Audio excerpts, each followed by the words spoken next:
Good morning students. सबसे पहले मेरी वीडियो देखने के लिए मेरे चैनल को सब्सक्राइब कीजिए, बेल आइकन का बटन दबाइए ताकि मेरे द्वारा जो भी जाए नए अपडेट्स और नोटिफिकेशन आपको तुरंत मिलते रहे। आज हमारा लाइब्रेरी एंड इंफॉर्मेशन साइंस में जो टॉपिक है वो है बुक सिलेक्शन या पुस्तक चयन के सिद्धांत।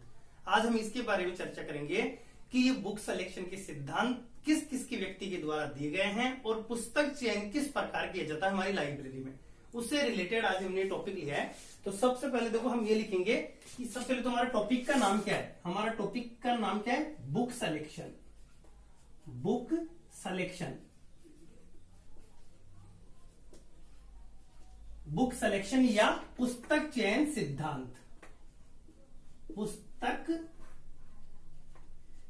चयन के सिद्धांत, पुस्तक चयन के सिद्धांत, पुस्तक चयन के सिद्धांत,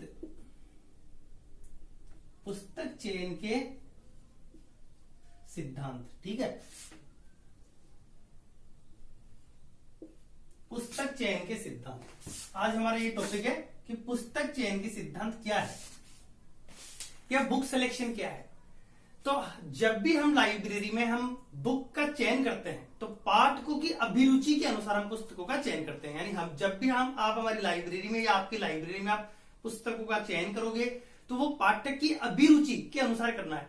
अगर हमें लाइब्रेरी में कोई पुस्तकों का चयन करना है तो हम पाठक की आवश्यकताओं के अनुसार, यानी पाठक की मांग क्या है लाइब्रेरी में, ठीक है, पाठक की जो हमारी लाइब्रेरी में उसमें कौन कौन सी पुस्तकों की मांग पाठक के द्वारा की जाती है।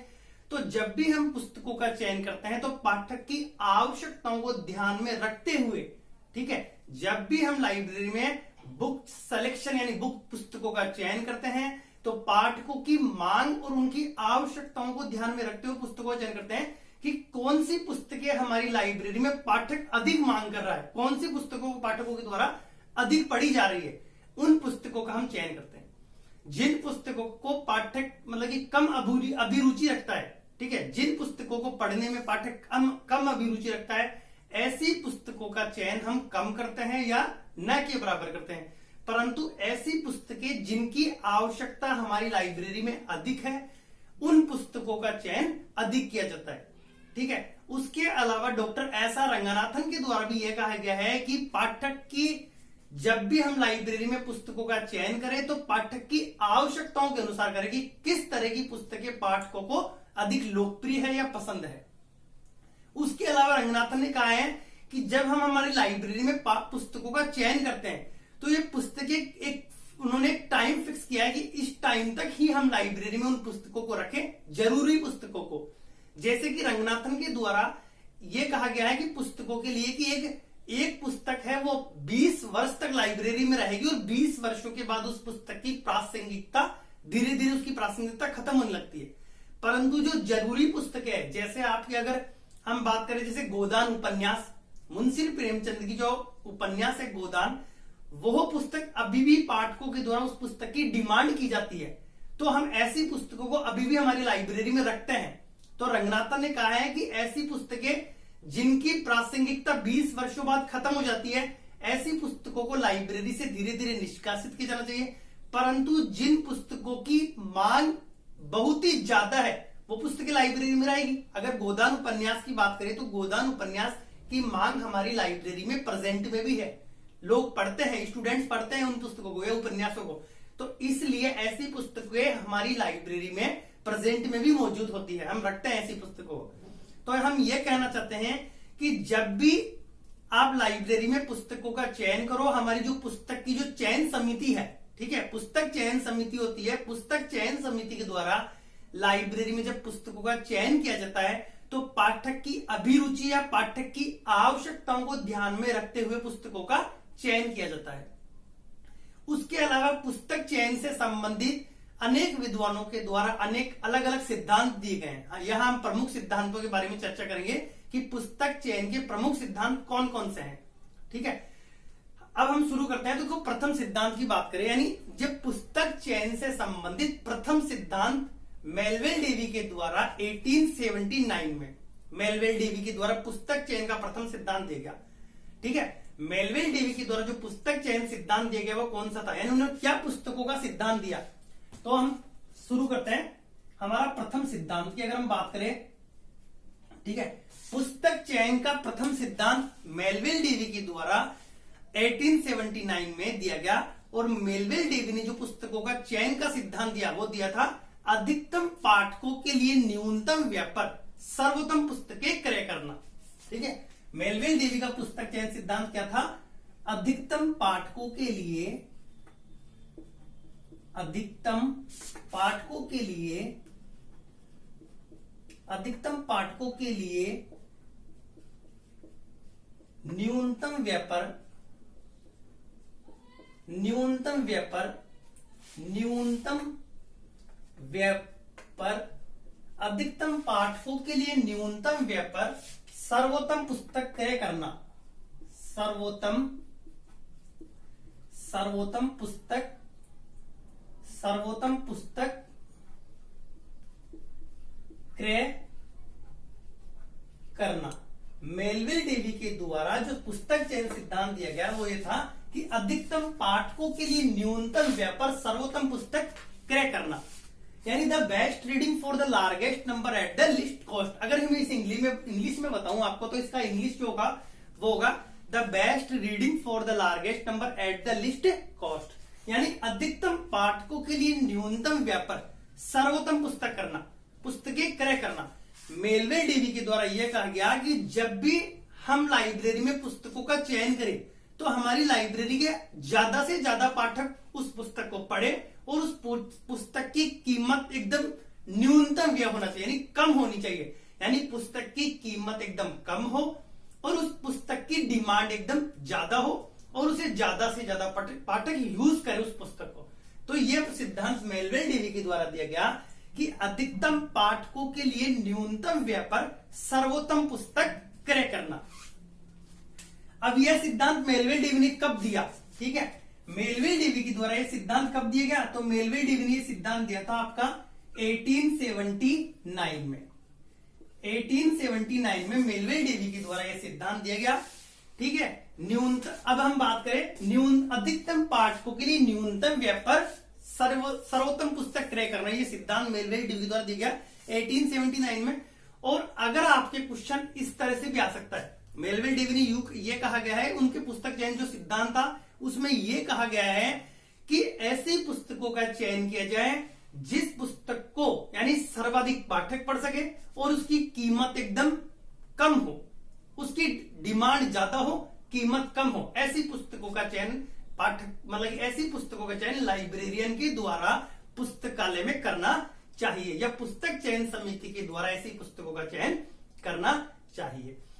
उसके अलावा आपके क्वेश्चन ऐसे भी आ सकता है कि वित्तीय संसाधनों से संबंधित पुस्तक चयन सिद्धांत किस व्यक्ति के द्वारा दिया गया, तो मेलविल डेवी। ठीक है, वित्तीय संसाधनों से संबंधित पुस्तक चयन सिद्धांत आपकी यह भी आ सकता है कि वित्तीय संसाधनों से, वित्तीय संसाधनों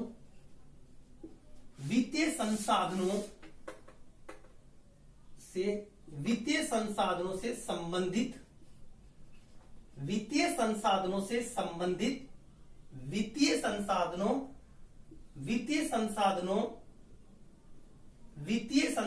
से संबंधित वित्तीय संसाधनों से संबंधित पुस्तक चयन सिद्धांत, पुस्तक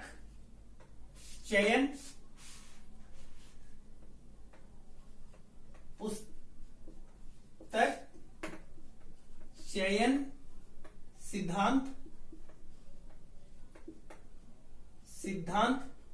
किस व्यक्ति के द्वारा या किसने दिया, किसने दिया। आपके क्वेश्चन ये भी आ सकता है वित्तीय संसाधनों से संबंधित पुस्तक चयन सिद्धांत किसने दिया, तो मेलविल डेवी का था, क्योंकि मेलविल डेवी का जो सिद्धांत है देखो अधिकतम पाठकों के लिए न्यूनतम व्यापार यानी व्यय से संबंधित यानी वित्तीय संसाधनों से संबंधित पुस्तक चयन सिद्धांत किसके द्वारा दिया गया, तो मेलविल डेवी के द्वारा हो गया, यानी न्यूनतम व्यापार, यही बोल रहा। तो ये वित्तीय संसाधन ही तो है, तो वित्तीय संसाधनों से संबंधित पुस्तक चयन सिद्धांत किस व्यक्ति के द्वारा दिया गया, ये भी क्वेश्चन आपके बन सकता है। तो आपका ये हो गया मेलवेल डेवी के द्वारा। उसके अलावा आपके इस सिद्धांत संबंधी जितने भी इंपॉर्टेंट फैक्ट्स थे वो मैंने बताए। तो ये तो हो गया हमारा मेलवेल डेवी का सिद्धांत जो कंप्लीट हुआ। अब हम बात करें, ये हमारा हो गया 1 नंबर का सिद्धांत, ठीक है, जो 1 नंबर में जो सिद्धांत था वही हुआ। अब हम बात करते हैं 2nd नंबर पे, यानी दूसरा पुस्तक चयन सिद्धांत, ठीक है। दूसरा पुस्तक चयन सिद्धांत की अगर हम बात करें तो देखो दूसरे नंबर पर पुस्तक चयन सिद्धांत जो दिया गया था वो था एल आर मैकॉल्विन।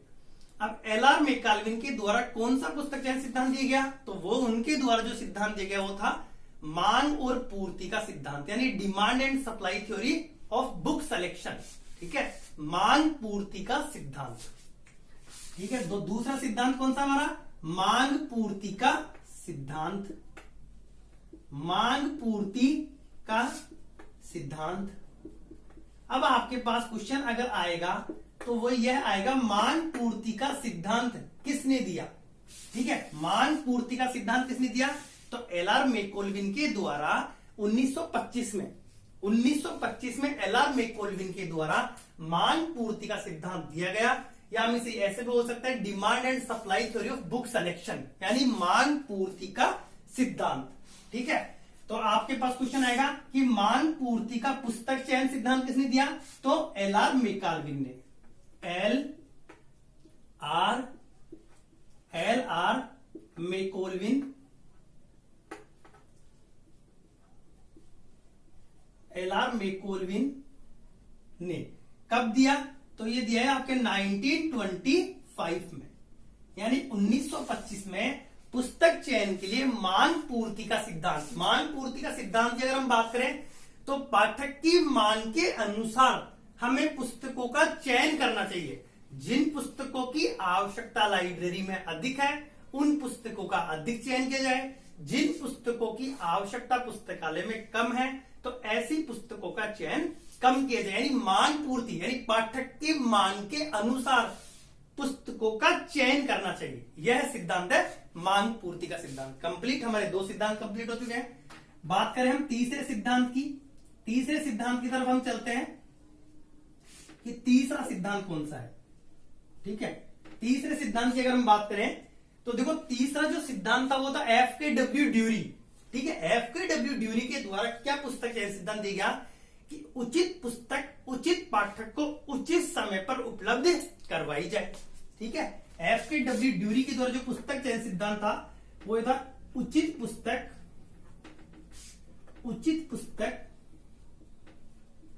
उचित पाठक को उचित पुस्तक उचित पाठक को उचित समय पर, उचित पुस्तक उचित पाठक को उचित समय पर उपलब्ध करवाई जाए,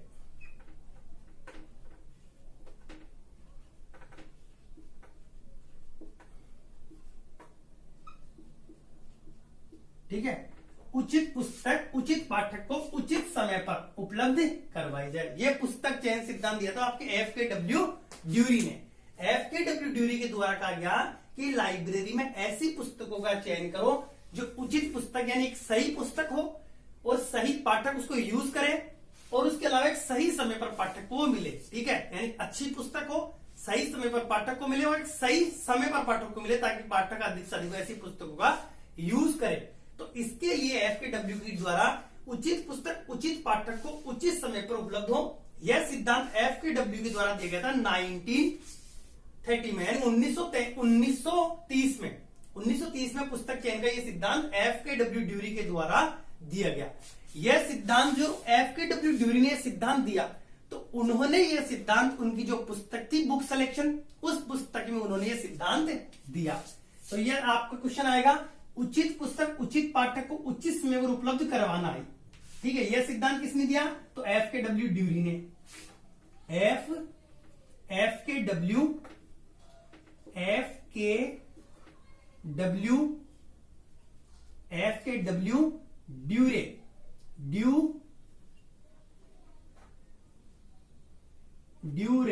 FKW ड्यूरे के द्वारा यह सिद्धांत दिया गया। कब दिया गया, तो 1930 में। 1930 में यह सिद्धांत दिया गया। और किस पुस्तक में दिया गया? तो उनकी पुस्तक, किस पुस्तक में दिया गया? तो उनकी पुस्तक का नाम था book selection. Book selection, book selection, ठीक है।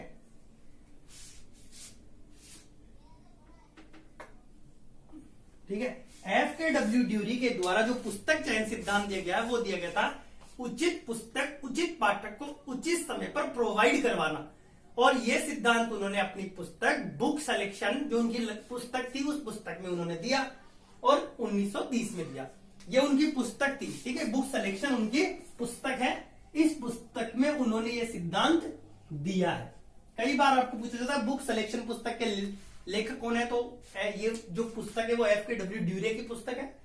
उसके बाद में अब आगे हम बात करें, आपको ये सिद्धांत है ना, इसमें आपको एक वो और ध्यान रखना, ये सिद्धांत जो है उसमें इसका और ऐड करना आप, यानी ये किसके द्वारा दिया गया? मेलविल डेवी, ये लिखा नहीं मैंने, मेलविल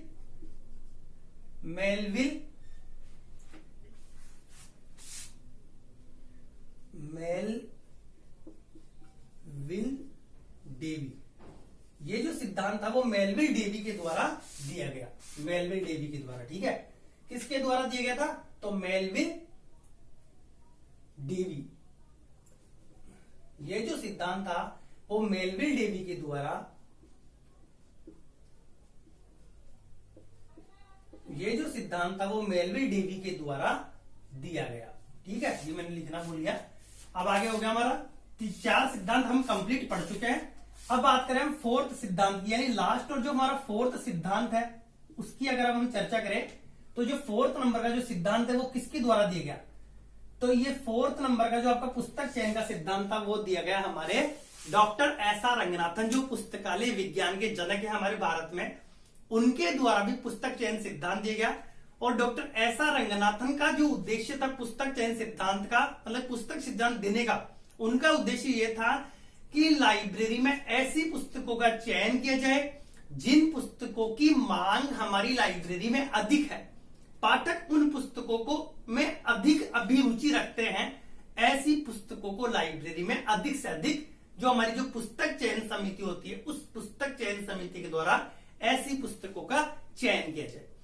ऐसा रंगनाथन के द्वारा जब पुस्तक चयन सिद्धांत दिए गए तो उन्होंने पुस्तक चयन सिद्धांत के अंतर्गत जो उनके पुस्तकालय विज्ञान के जो पंचसूत्र थे, 5 फंडामेंटल लॉ, उनके द्वारा जो दिए गए, उन्होंने ये जो पुस्तक मतलब जो पंचसूत्र बताए थे, इन्हीं को उन्होंने पुस्तक चयन सिद्धांतों के रूप में व्यक्त किया है, ठीक है। तो रंगनाथन के द्वारा जो पुस्तकालय विज्ञान के जो पंचसूत्र बताए गए थे, यानी पुस्तकालय विज्ञान के उन्होंने जो पंचसूत्र दिए वे क्या थे? तो प्रत्येक पाठक को पुस्तकें उपयोग के लिए, पहला सूत्र था उनका पुस्तकें उपयोग के लिए, पुस्तकें उपयोग के लिए, यानी पुस्तकें उपयोग के लिए, कि पुस्तकें उपयोग के लिए है और पाठक के द्वारा पुस्तक का अधिक से अधिक उपयोग करना चाहिए। पाठक जिस तरह की पुस्तक का उपयोग करे ऐसी पुस्तकों का हमारे पुस्तकालय में चयन करना चाहिए। तो फर्स्ट सूत्र था उनका पुस्तकें उपयोग के लिए, ये सूत्र ही उनके सिद्धांत है। दूसरा है प्रत्येक पाठक को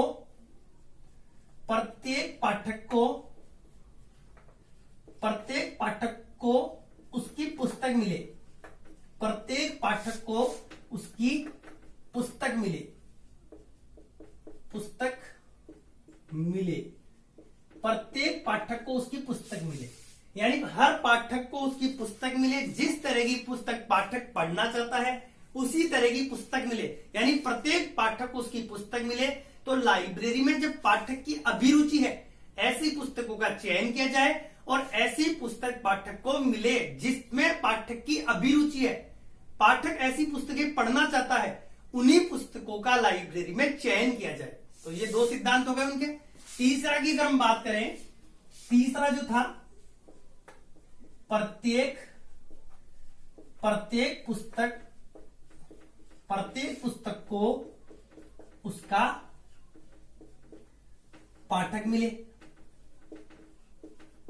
प्रत्येक पुस्तक को उसका पाठक मिले। ये हमारी प्रत्येक पुस्तक को उसका पाठक मिले। ये उसका सेकंड जो सूत्र था उसका उल्टा कर दिया उन्होंने कि प्रत्येक पुस्तक को उसका पाठक मिले, कि लाइब्रेरी में ऐसी पुस्तकों का चयन किया जाए जिन पुस्तकों की लाइब्रेरी में डिमांड अधिक है, ताकि उनको जो पुस्तकें, अगर हम अच्छी पुस्तकों का चयन करेंगे, पाठक की आवश्यकता के अनुसार पुस्तकों का चयन करेंगे, तो पाठक अधिक से अधिक आएंगे और पुस्तक को, जिस पुस्तक को, मतलब कि पुस्तक को जैसा पाठक चाहिए वो पाठक उसको आसानी से मिल सके। यानी अगर आपके गोदान उपन्यास है मुंशी प्रेमचंद का और पाठक के द्वारा मांग की जा रही है गोदान उपन्यास की, तो वो लाइब्रेरी में जब जाएगा तो उसे तुरंत वो मिल जाएगा। यानी पाठक को पुस्तक मिल गई और पुस्तक को पाठक मिल गया, तो ये दोनों हो गए एक साथ। ठीक है, उसके बाद में उनके दो सूत्र और थे। उसके बाद में उन्होंने दो सूत्र और दिए कि पाठक का समय बचाओ, पाठक का समय बचाओ, समय बचाओ, पाठक का समय बचाओ। ठीक है, पाठक का समय बचाओ, यानी लाइब्रेरी में ऐसी पुस्तकें हो जिससे पाठक तुरंत स्वयं, यानी जिससे पाठक स्वयं पुस्तकों का चयन कर सके। यानी पाठक को जैसी पुस्तकें चाहिए वो वैसी पुस्तकें लाइब्रेरी में जो रैक्स रखी है उन रैक्स में जाकर उसको जैसी पुस्तक की आवश्यकता है वो पुस्तक को ले वहां से और रीड कर सके। उसके अलावा हमारी लाइब्रेरी में जो पुस्तक सूची होती है उन सूचियों के माध्यम से पाठक जिस तरह की पुस्तक का चयन करना चाहता है आसानी से पुस्तक का चयन करेगा स्वयं जाकर। यानी मुक्त द्वार प्रणाली के द्वारा, यहां हम बात करें कि आपकी जो मुक्त द्वार प्रणाली है उसके द्वारा पाठक आसानी से पुस्तक का चयन कर सकता है, जिससे पाठक के समय की बचत होगी। आपकी लाइब्रेरी में आपने बुक्स रख दी, पाठक स्वयं जाएगा, पुस्तक का चयन करेगा, जिस तरह की पुस्तक पाठक को, मतलब पाठक को जिस तरह की पुस्तक की आवश्यकता है वह पुस्तक लेगा, तो उसमें पाठक के समय की बचत भी होगी और पाठक को पुस्तक भी, पाठक के द्वारा पुस्तक का चयन भी कर सकता है। तो ये हमारा गया फोर्थ सूत्र, पाठक का समय बचाओ। और लास्ट फिफ्थ वो है पुस्तकालय, पुस्तकालय, पुस्तकालय एक वर्धनशील, वर्धनशील, पुस्तकालय एक वर्धनशील संस्था है, पुस्तकालय एक वर्धनशील संस्था है। ठीक है, पुस्तकालय एक वर्धनशील संस्था, इसका मतलब यह हुआ कि पुस्तकालय एक वर्धनशील संस्था यानी समय के अनुसार, ठीक है, समय के अनुसार लाइब्रेरी का धीरे धीरे विकास होता है। पहले एक रूम में लाइब्रेरी चलती थी, आज कम से कम 50 रूम में 50 रूम होते हैं एक लाइब्रेरी में, तो यानी पुस्तकालय का विकास हो रहा है। और जब पुस्तकालयों का विकास होगा तो लाइब्रेरी में पुस्तकों का भी विकास होगा। पहले जहां लाइब्रेरी में 50 पाठक होते थे, आज लाइब्रेरी में आपके 1000 पाठक बैठ सकते हैं। तो इसका कहने का तात्पर्य यह है इसका कि पुस्तकालय एक वर्धन, टाइम के अकॉर्डिंग पुस्तकालयों का विकास होता है, धीरे धीरे वे डेवलप करते हैं। उसी तरह लाइब्रेरी में पुस्तकों का भी विकास होता है, पुस्तकों का विकास होता है, वे पुस्तकें डेवलप करती है। आज हमारी लाइब्रेरी में 10,000 पुस्तकें हैं मानो, तो आने वाले समय, आज के 10 साल बाद वो पुस्तकें कितनी हो जाएगी, 50,000 हो जाएगी। यानी पुस्तकों का भी विकास हो रहा है। तो पाठक जिस तरह की पुस्तक की डिमांड करेगा वैसी पुस्तक पाठक को मिलेगी। रंगनाथन के द्वारा ये पुस्तक चयन के जो सिद्धांत दिए गए, ये उनके जो पंचसूत्र थे उनमें से प्रथम 3 सूत्र, ऐसा रंगनाथन के पुस्तक चयन सिद्धांत में जो प्रथम 3 सूत्र है वे पूरी तरह से पुस्तक चयन सिद्धांत की पालना करते हैं। ठीक है, आपको यह पता होना चाहिए कि ऐसा रंगनाथन के जो प्रथम 3 सूत्र है, प्रथम 3 सूत्र है वो पूरी तरह से पुस्तक चयन सिद्धांत की पालना करते हैं। तो आपके पास क्वेश्चन इसका यह आ सकता है कि ऐसा रंगनाथन के द्वारा जो पुस्तक चयन के जो सूत्र दिए गए, पुस्तक चयन सिद्धांत दिए गए, उनमें से कितने सूत्र पूरी तरह से पुस्तक चयन से संबंधित है। तो प्रथम 3 सूत्र, ठीक है, प्रथम 3 सूत्र, प्रथम 3 सूत्र, प्रथम 3 सूत्र पूरी तरह से प्रथम 3 सूत्र पूरी तरह से पुस्तक चयन से संबंधित है, पुस्तक चयन से संबंधित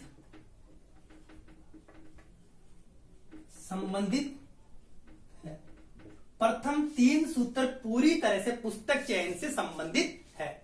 उसके अलावा ये किसके द्वारा दिए गए, तो ये जो सूत्र दिए गए, ये सूत्र जो ये सिद्धांत जो दिए गए हैं वो डॉक्टर एस आर रंगनाथन के द्वारा दिए गए हैं। Doctor S R Ranganathan, doctor S R Ranganathan,